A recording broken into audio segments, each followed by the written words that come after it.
Alassane Ouattara, le chef de l'État, a regagné Abidjan ce dimanche. Le président revient de Nice en France où il a assisté à l'ouverture des 7e Jeux de la francophonie.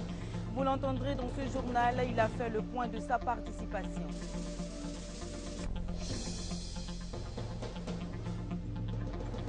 Après son sacre aux mondiaux de Moscou, Muriel Aouré fera son retour lundi à Abidjan. L'athlète ivoirienne s'est offert 2 médailles d'argent aux 100 et 200 mètres féminins aux mondiaux d'athlétisme 2013.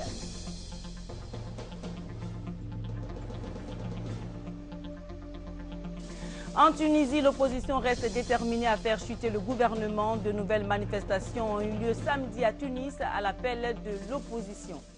Mesdames et messieurs, bonsoir et bienvenue dans ce journal sur RTI 1. Le président de la République est de retour de Nice en France où il a pris part au 7e jour des Jeux de la francophonie.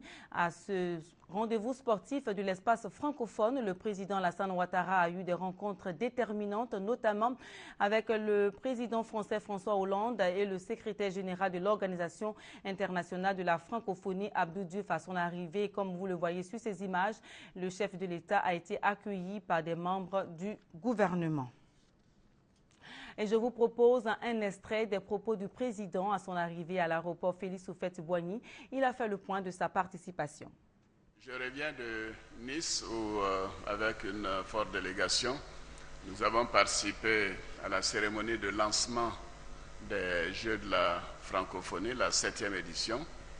Comme vous le savez, notre pays était fortement représenté. Nous avons d'ailleurs laissé 3 ministres là-bas, le ministre de la Jeunesse et des Sports, Alain Lobognon, le ministre Maurice Bandama, chargé de la culture, et le ministre Ala Kouadio, chargé du développement durable. La délégation comprend également le gouverneur du district, ainsi que plusieurs maires des communes d'Abidjan. Ce fut une très très belle cérémonie.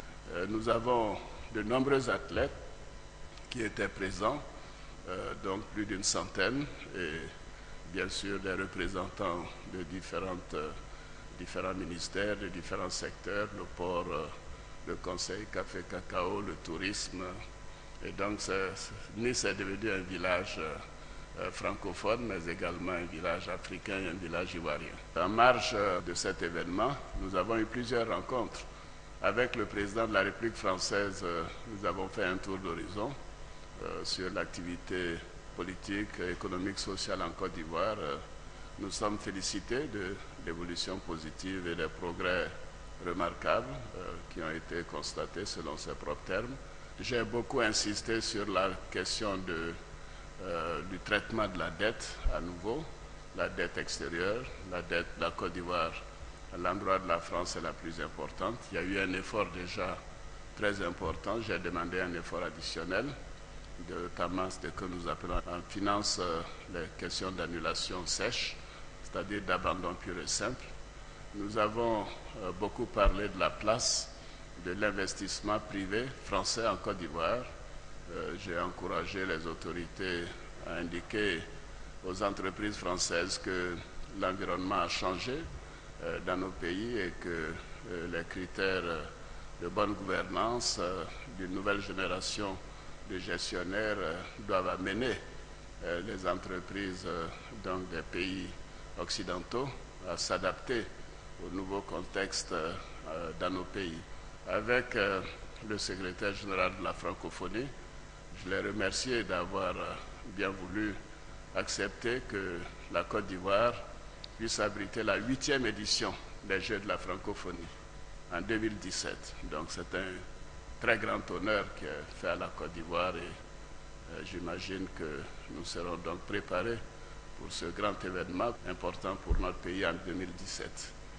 Avec le président du Liban, nous sommes convenus de tout faire pour que la visite officielle à laquelle il m'a convié puisse se dérouler en avril-mai 2014. Alors j'ai noté, je voudrais le dire, j'ai regardé de bout en bout la conférence de presse de Monsieur le Premier ministre. Monsieur le Premier ministre, je voudrais vous féliciter. Je trouve que c'était excellent. Le gouvernement a fait du très bon travail, je l'ai dit. Et je crois que ça a été une occasion d'expliquer à nos compatriotes ce que nous voulons faire pour notre pays, pour l'émergence de la Côte d'Ivoire. Et je souhaite que, bien sûr, vous puissiez, si possible, tous les 3 ou 4 mois, renouveler un tel exercice. Voilà. Merci beaucoup. Mes félicitations, Monsieur le Premier ministre. Et bien évidemment, les ministres qui vous ont soutenu dans cet important exercice. Et voilà, vous avez eu la déclaration du président de la République, Alassane Ouattara, qui revient de Nice, où il a participé au 7e jeu de la francophonie. Et c'est la Côte d'Ivoire qui abritera les 8e Jeux de la francophonie en 2017. Le gouverneur du district d'Abidjan, accompagné de plusieurs maires, s'est rendu à Nice pour se faire une idée de l'organisation des Jeux. Sébastien Ounien. Comment se faire une idée de l'organisation de la francophonie? Comment s'y prendre pour donner une belle image de la ville qui abritera les prochains Jeux de la francophonie? Ce sont là quelques motivations qui ont conduit le gouverneur du district d'Abidjan, Bégré Dioma, et une forte délégation des maires de Côte d'Ivoire à Nice. La volonté du chef de l'État de faire de la Côte d'Ivoire un pays émergent en 2020 est en marche. Vous allez constater vous-même dans ce stand, l'architecture qui compose les éléments du stand se fonde sur l'essentiel de ce que la Côte d'Ivoire peut présenter en matière d'agriculture, en matière de transport maritime, en matière de tourisme et en matière de projets dynamiques. Et nous avons dans ce stand un résumé de tout ce que la Côte d'Ivoire peut offrir de bien au monde entier. Désigné pour les 8e Jeux de la francophonie en 2017, la Côte d'Ivoire doit se donner les moyens afin de relever ce défi. On a reçu le maire de Nice, Abidjan, le ministre Christian Estrosi, député à l'Assemblée nationale, et nous avons avec lui assis les bases de notre coopération. Et dans cette base de coopération, il y a des éléments concrets, des éléments spécifiques qui concernent l'organisation des futurs Jeux à Abidjan. Notre présence ici nous permet de bien voir les détails parce que le diable se cache toujours dans les détails.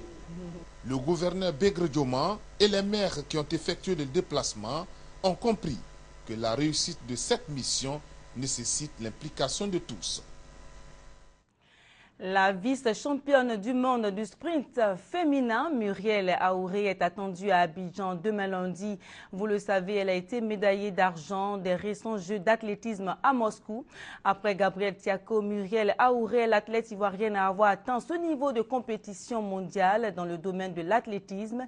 Initialement prévu pour ce dimanche, son retour, comme je viens de vous le dire, a été reporté à demain lundi.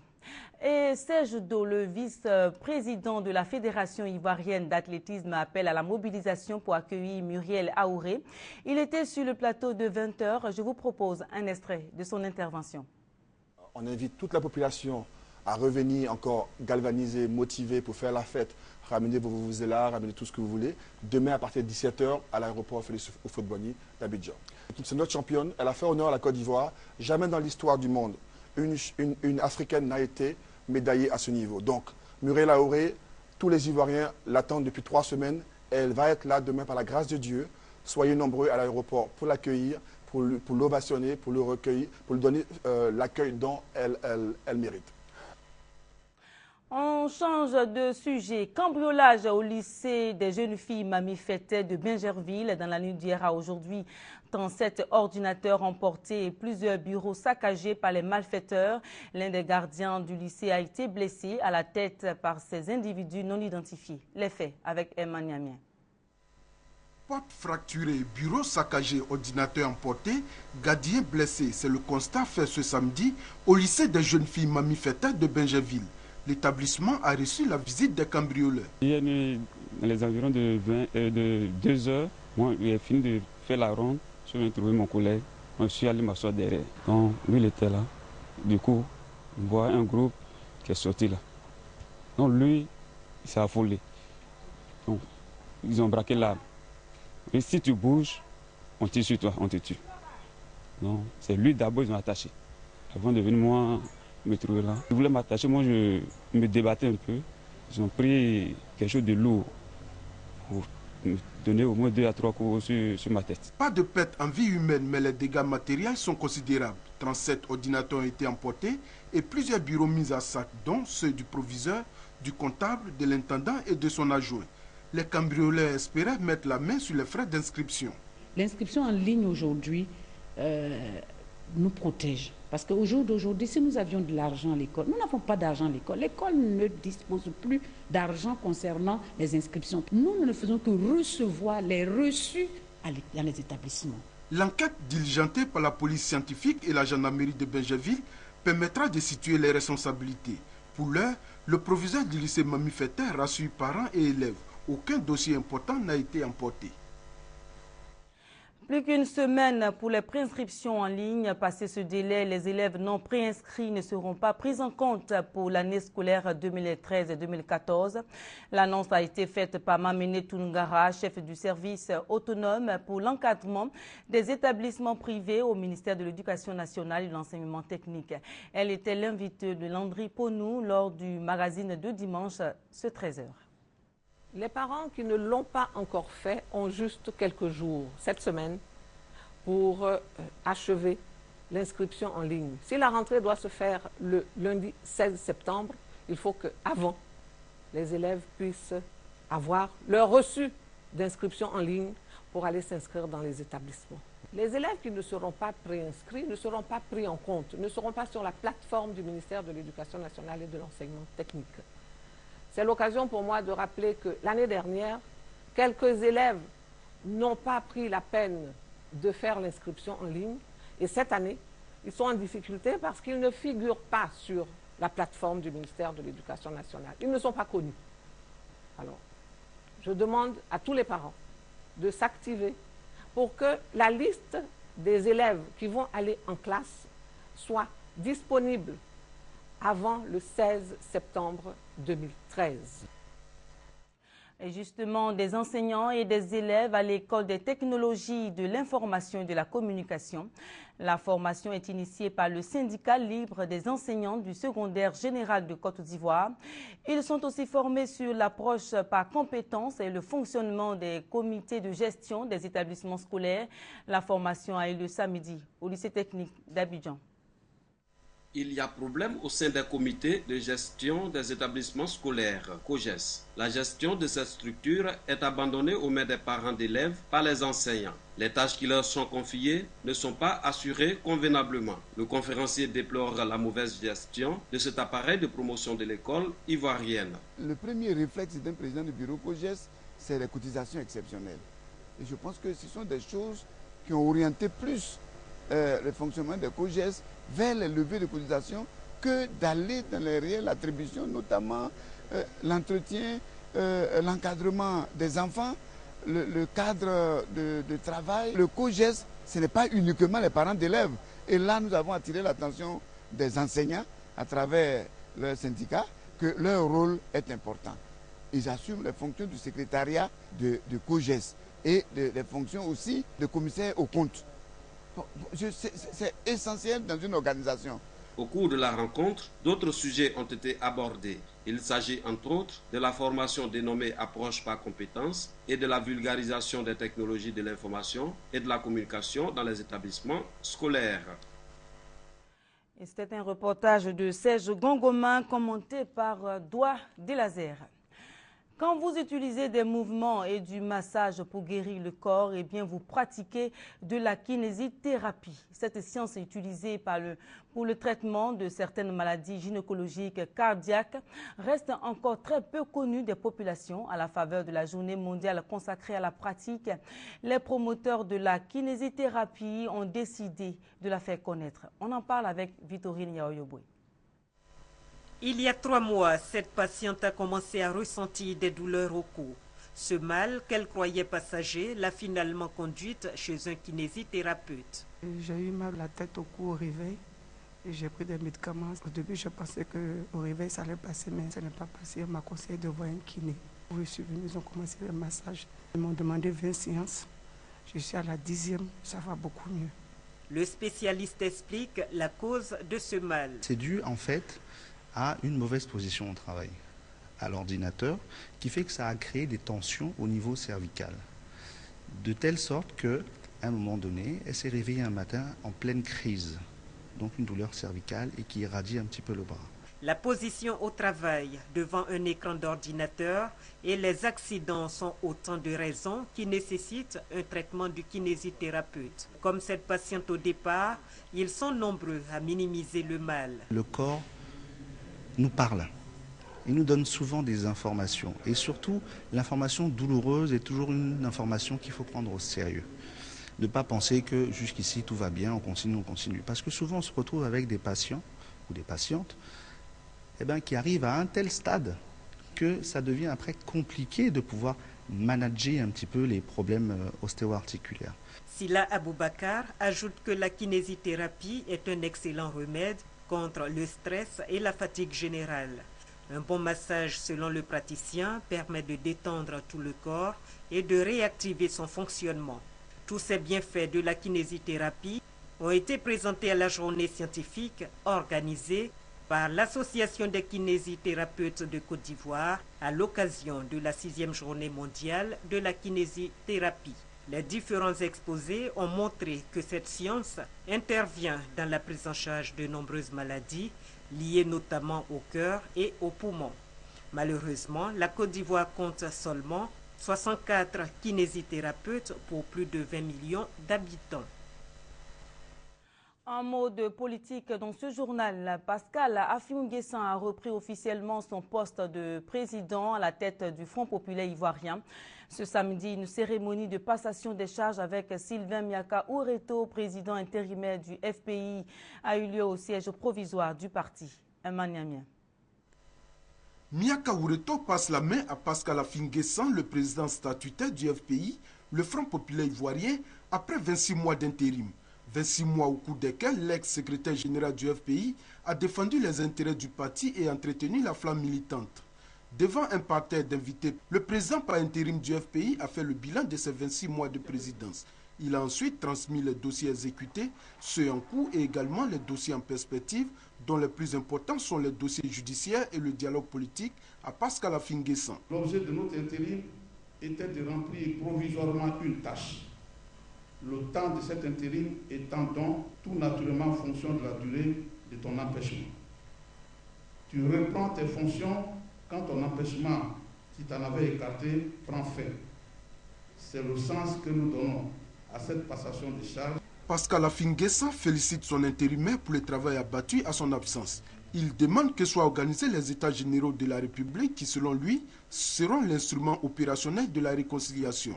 Le président statutaire du FPI demande comme préalable à la mise en place de cas de discussion la libération de tous les prisonniers politiques, civils et militaires et le retour au pays des exilés. C'est dans le rassemblement et l'unité d'action que nous vaincrons. Les partis frères et les organisations membres de l'ex-majorité présidentielle et du CNRD partagent avec nous des objectifs communs et une vision commune de l'avenir. Tous ont apporté une contribution inestimable à l'évolution de la situation nationale. Le FPI qui entend se lancer à la reconquête du pouvoir a procédé à une restructuration de sa direction. Sylvain Miaka Oureto devient 3e vice-président, après Aboudraman Sangaré et Simone Gbagbo, respectivement 1er et 2e vice-président.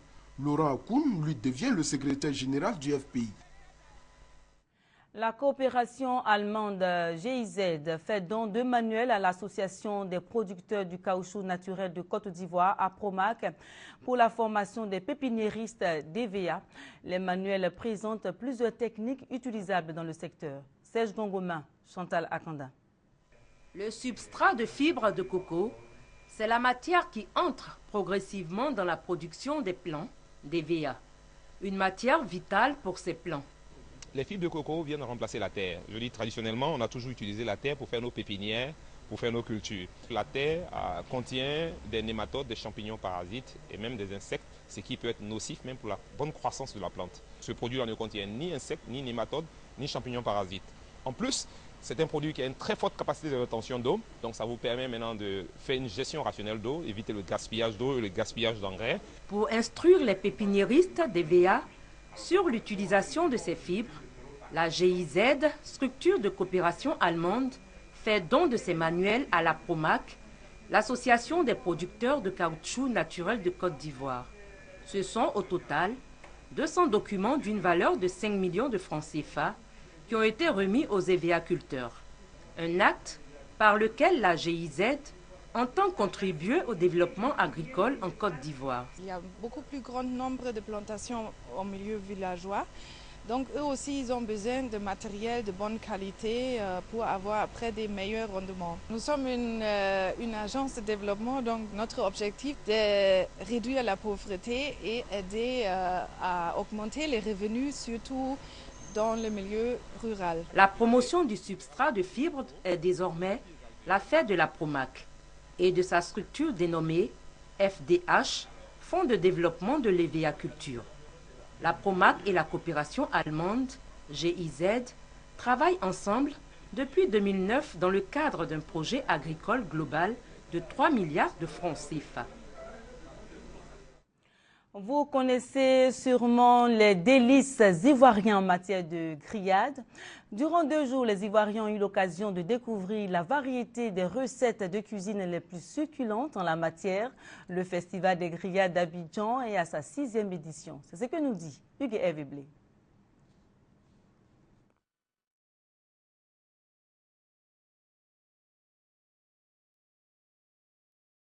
Donc, nous passons à une autre information. L'inondation en juin dernier des sites de pèlerinage de Lourdes en France n'a pas entaché la soif spirituelle des pèlerins ivoiriens. Ils étaient nombreux à visiter les différents sanctuaires de la ville. Retour sur le parcours de ces pèlerins avec Eugène Atoubé. Le palais de la culture d'Abidjan sera enveloppé d'un parfum de grillade. Y sont réunis tous les braiseurs de renommée d'Abidjan et d'ailleurs. Leurs différentes recettes culinaires attirent du monde. Le ministre de l'Industrie et des Mines, Jean-Claude Brou, le ministre des Ressources animales et halieutiques, Kobina Kwasi Adjoumani, le parrain de la manifestation, celui des infrastructures économiques, Patrick Hachi, et le garde des Sceaux, ministre de la Justice, des Droits de l'Homme et des Libertés publiques, Niénéma Koulibaly, ont pu le constater. Ils sont les témoins d'un festival qui valorise les ressources animales et halieutiques de Côte d'Ivoire, surtout la gastronomie ivoirienne. Merci.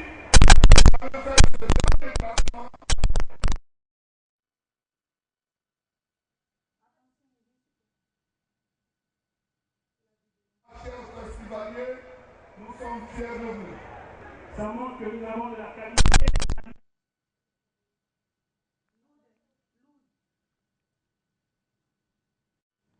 Voilà, toutes nos excuses pour ce petit souci technique. Et nous revenons donc pour prendre le cours de ce journal. L'autre information, l'inondation en juin dernier des sites de pèlerinage de Lourdes en France n'a pas entaché la soif spirituelle des pèlerins ivoiriens.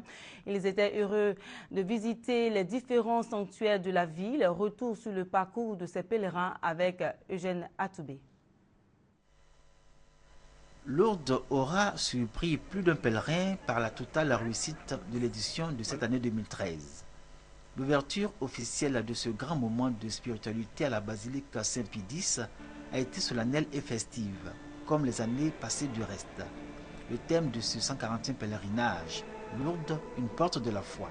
Un thème en cohérence avec les attentes de l'Église catholique qui a décrété 2013, année de la foi. Que nos cœurs s'ouvrent au Seigneur, à sa parole, à son amour, à sa miséricorde, à sa volonté.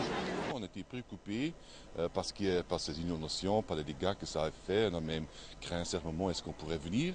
Mais voilà, on a pu venir et ça se passe très bien. On est très heureux et on voit que c'est vraiment un lieu de grâce, que l'eau de l'amour de Dieu, de la miséricorde de Dieu est présente.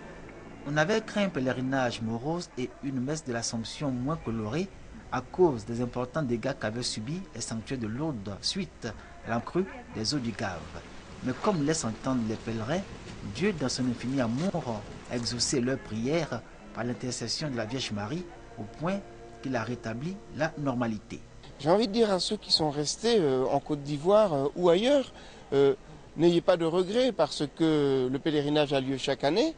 Et puis surtout, les pèlerins de la Côte d'Ivoire qui sont ici, je le sais, vous portent dans la prière. N'ayez pas de regrets. Par contre, j'ai envie de dire, nous comptons également sur vos prières parce que nous en avons besoin pour l'ensemble des services justement qui, après les inondations, nous ont permis de revenir ici aussi rapidement. Sur le site des sanctuaires de Lourdes, certains travaux attendent d'être achevés, comme la restauration du pont enjambant le Gave et reliant la basilique Notre-Dame du Rosaire à la prairie.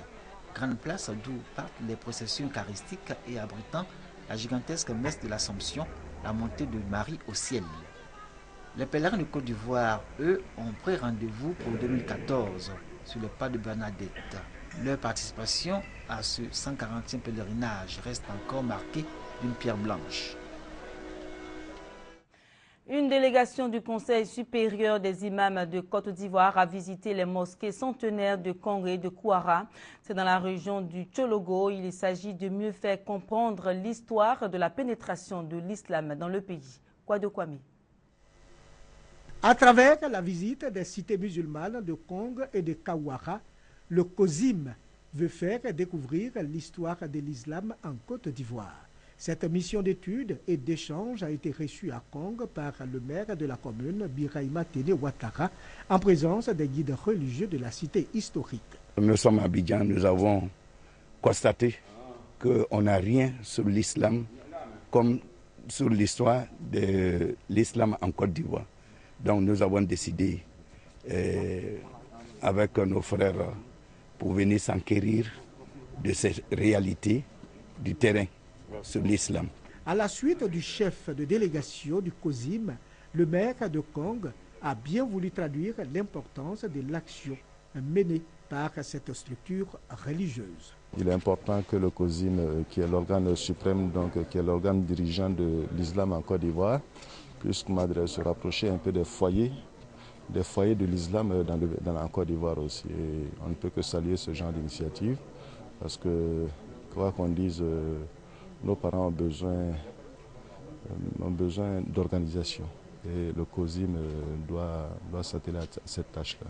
Après Kong, la délégation du COSIM a pris le chemin de Kouara dans le département de Ouangolodougou où se trouve une mosquée présumée du XVIIe siècle.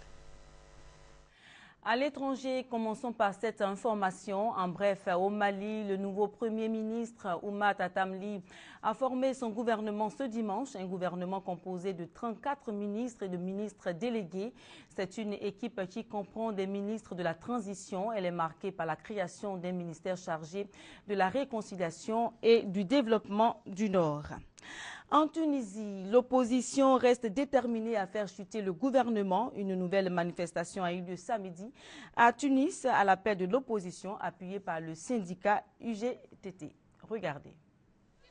Dans la foule des manifestants qui appelaient samedi à la démission du gouvernement place du Bardo à Tunis, un homme brandit au-dessus de sa tête ses deux mains peintes en rouge.